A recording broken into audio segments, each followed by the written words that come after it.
Today, we're working on the planishing hammer, and we're really going to do some great stuff here, so let's get to it.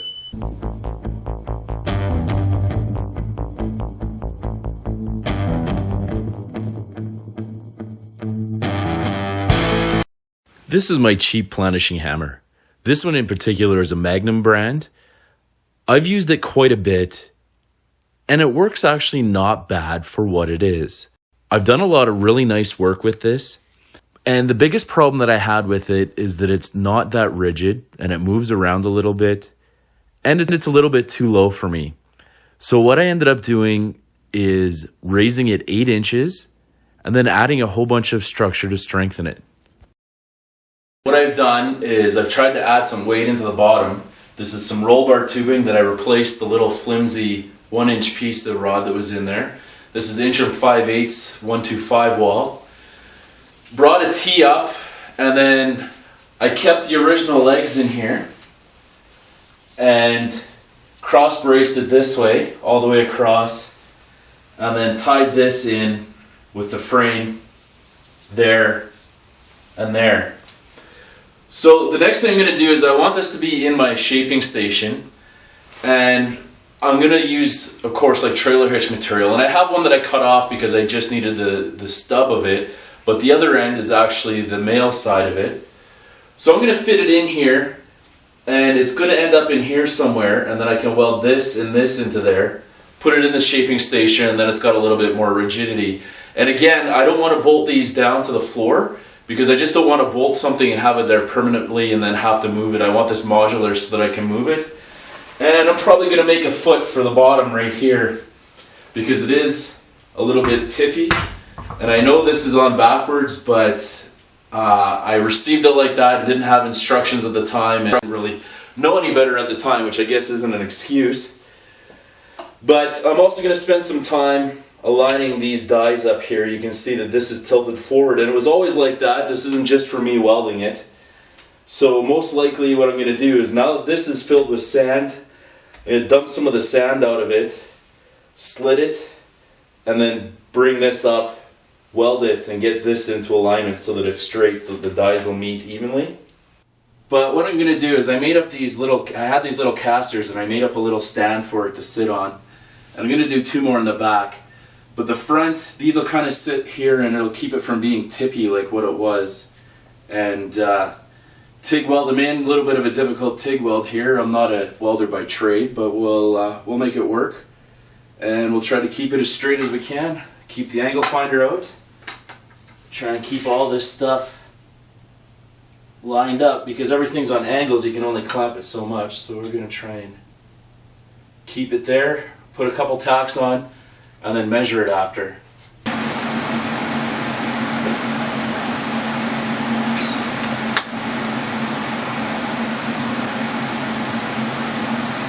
I've got the front feet tacked on fairly well. Now we're working on the back feet, which actually is a little hard. Even though it's a straight bar, it's a little bit harder than the front feet. So we'll get it tacked in, we'll get it leveled out where it's supposed to be, make some pieces. Then I can finish all this welding all in here, up on the bench, get it all done. Alright, we've got our casters welded on. Everything's together. Did a little bit of shaving down, get everything together. This thing fits in there nice. We realigned our dies. I ended up having to cut this a little bit and draw this up a little bit. Now I noticed before when I was using this, when I got this, it was out just a little bit. And from using it, because of how weak the metal is that's in this eventually started tilting forward from the power of the hammer on it. So what we're going to do now is I made a paper template that fits over top of here, and we're going to take our paper template, transfer it over to some 10 gauge steel.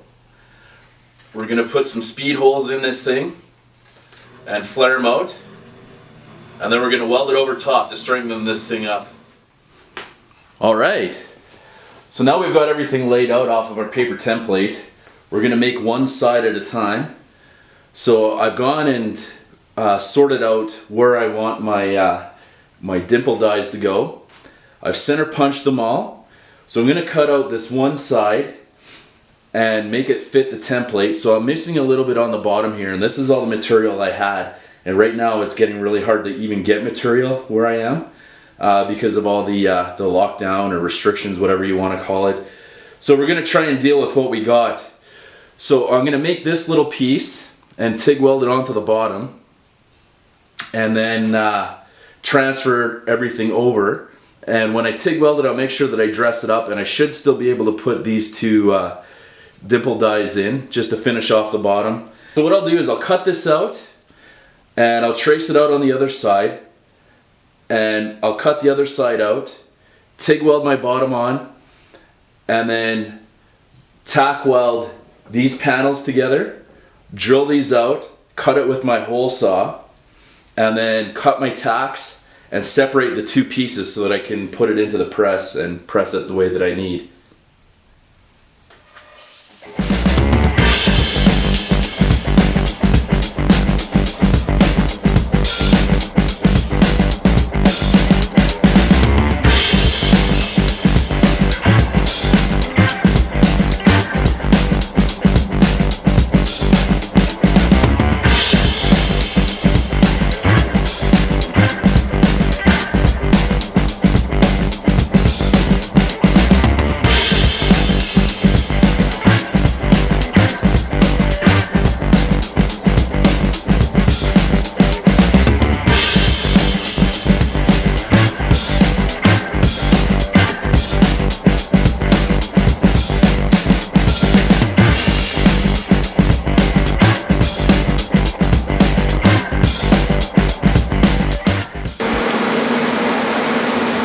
Alright, everything's clean. Freshly sharpened my tungsten. What we got to worry about is, even though this is cold rolled steel, there's still mill scale and there's rust and stuff on here, so we want to make sure that we're not going to be contaminating our weld with that, because we still are going to be using our flaring punches on here. And we want to make sure that we always do our best work. So to do our best work is our clean work.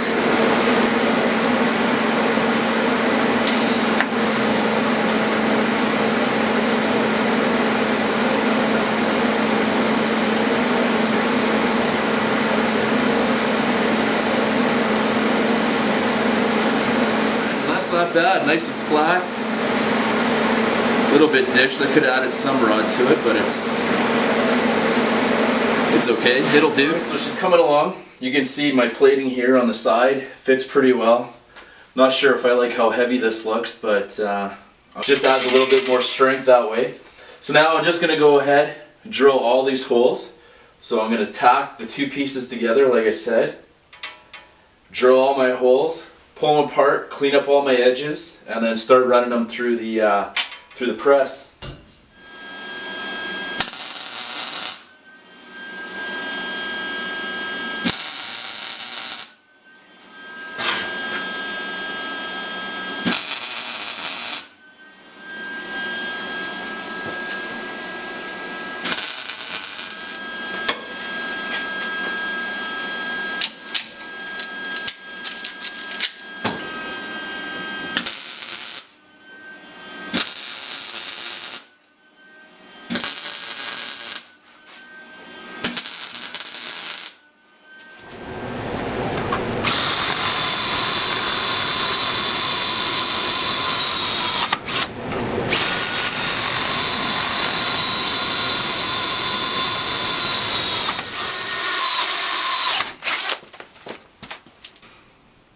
Alright, now we've got all our pilot holes drilled, and we used our 1/4 inch bit to drill all of these.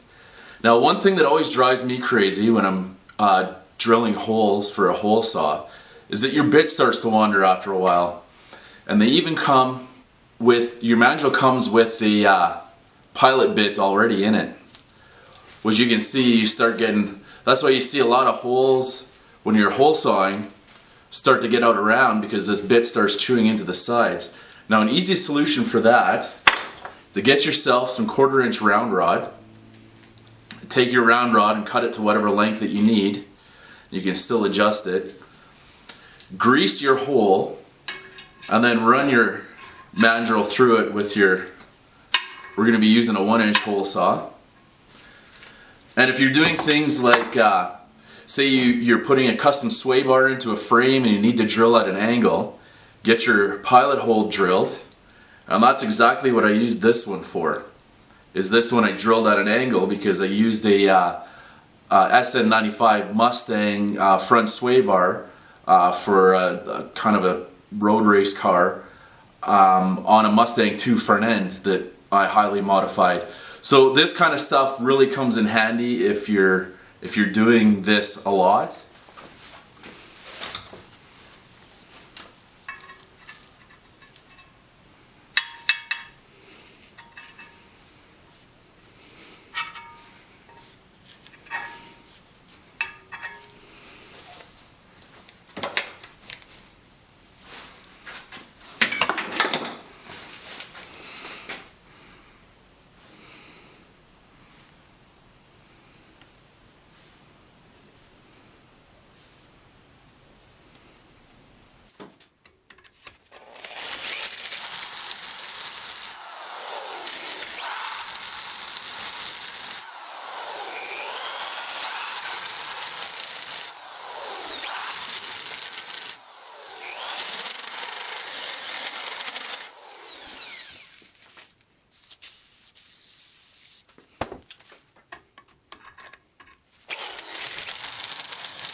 Now it's time to weld all these up. What I start doing is, on some of these I've already started tigging them with silicone bronze. And I think it gives a really cool, like, dished out, like it's milled or like is cast. So I'm gonna keep going with that, get them all filled, get everything's where I want it to be right now. Once I'm done with this, I'm gonna flip it over, get everything matched up to this side. See, I've still got some open holes here, so what I think I'm gonna do is drop down a 1/2 inch rod in this one and a 1 inch rod in this one, align them up, get it tacked in, and kind of do the same thing. Then I can start plating the inside and the outside. And on the outside part, I'm thinking that I'm going to do something similar to this, but with slots. This is going to be a bit of a challenge to do, but it'll go good. And a friend of mine mentioned to me the other day, he asked me over Instagram, at what point did you realize that you should have just built your own? Well, I'm pretty much past that point right now.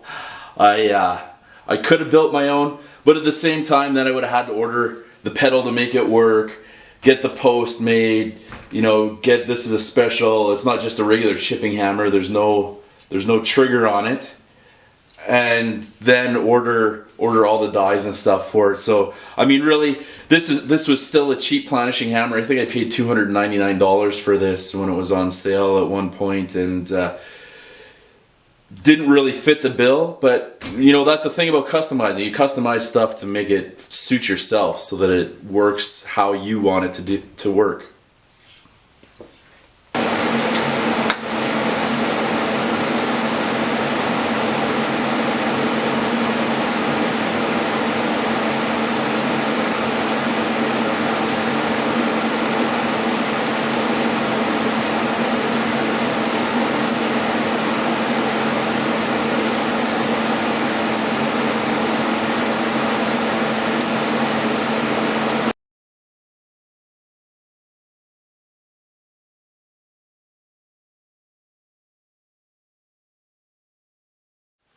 Alright, so I've done a ton of welding, a ton.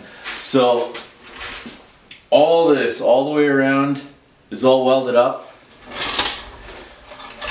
This in the back is all welded up. I've got a piece of C-channel that I stuck in there just to give it a little bit more strength.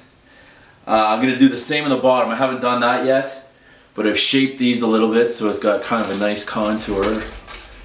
You can kind of see what we're trying to do here. Still got a bit of smoothing out to do. I'm going to let this cool off now.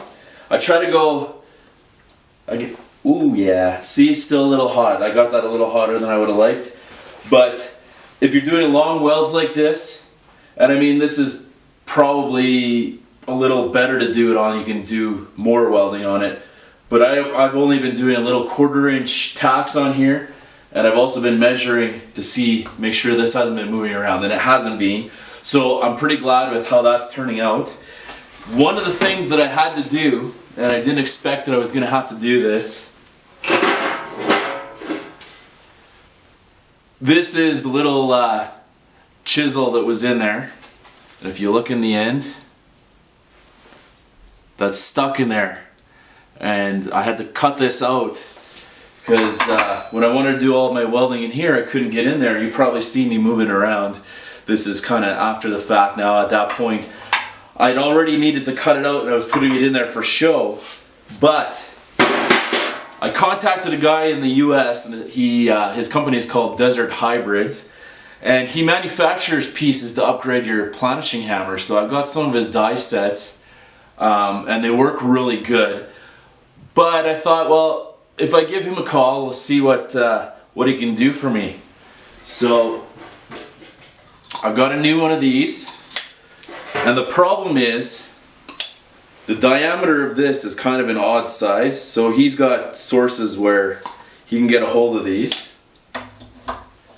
Fits in there nice. You can see it's a little bit bigger, so hopefully this has a little bit more power than the one that I had before. We'll find out. But the thing that I'm really excited about is, isn't this a piece of art? Man, this is just beautiful, like, but also you compare the size of the head to the old one. Man, this is just gonna be like, this is gonna be unbelievable, because one of the problems that I had is this is a little bit too narrow. I mean, the die sets that I had were a little bit thinner. The die sets he has are a little bit wider, and this will be able to expand our metal shaping capability in this. So upgrade the hammer in it, upgrade this, make it a little bit stiffer. I can't wait to use it. I mean, I'm super happy. This is taking me way longer to make than what I figured. Originally I thought I was just going to plate the sides and it'd be no big deal, but I really had to take my time on this because the metal that this is made out of is so thin. It's just like a noodle every time you weld on it.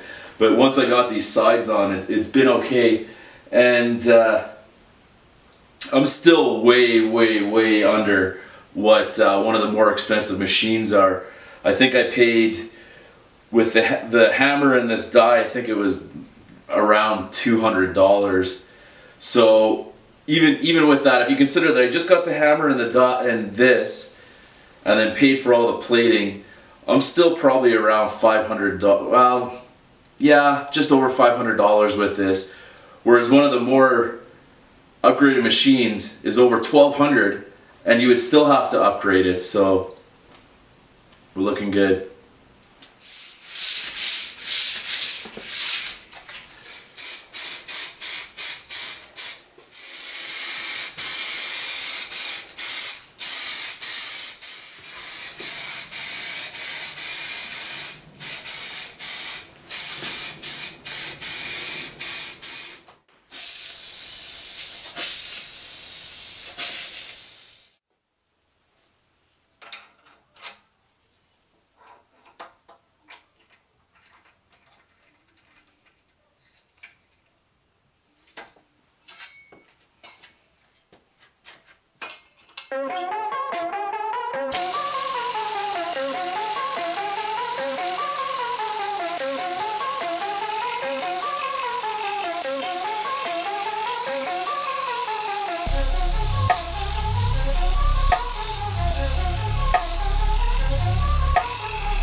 Now I just wanted to demonstrate how well the Planishing hammer works and how fast it is compared to the English wheel.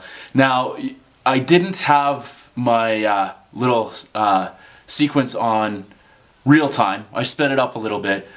But still, I made this little piece in about 5 minutes, and I prefer the Planishing hammer a lot more than the English wheel. Now the English wheel is good for big panels or delicate work, whereas I find that the Planishing hammer works a lot faster, but it's better for tighter radiuses. Just like what we're working on here. See how tight I got that? And I wanted to try and do a reverse curve in there to show, and we'll just cover that up, that's from our other demonstration, that if we wanted to make some kind of a body line or something like that, then we can flip a piece over, and I can show the little dimple that's in there, how accurately we can get in there and do that. I did this all by eye, so this isn't something that's real accurate, and I just wanted to make a demonstration. But I'm hoping later on in the channel that I can really show what we can do with these tools. Now the main thing was, for the last year or so, I've been working on my English wheel, my planishing hammer. Now that I've got that stuff going, I want to move on to bigger and better things. So we're going to start doing a bunch of stuff on here that I'm going to keep a little bit of it quiet, but at the same time we're going to get work done, and I don't want to show what it is until the results are done. So you can see on here that this has a very slight curve to it, but I mostly wanted to get it in here. So I can actually bring this back a little bit, and the only reason why this isn't perfectly flat is because I did my reverse curve in here. So this is kind of a cool looking little piece. I hope you enjoyed the planishing hammer build as much as I did. It sure works good now. The next thing I need to do is just build a little plate for my dies to sit in, and I'll see you guys on the next video. Let's hang out in the garage.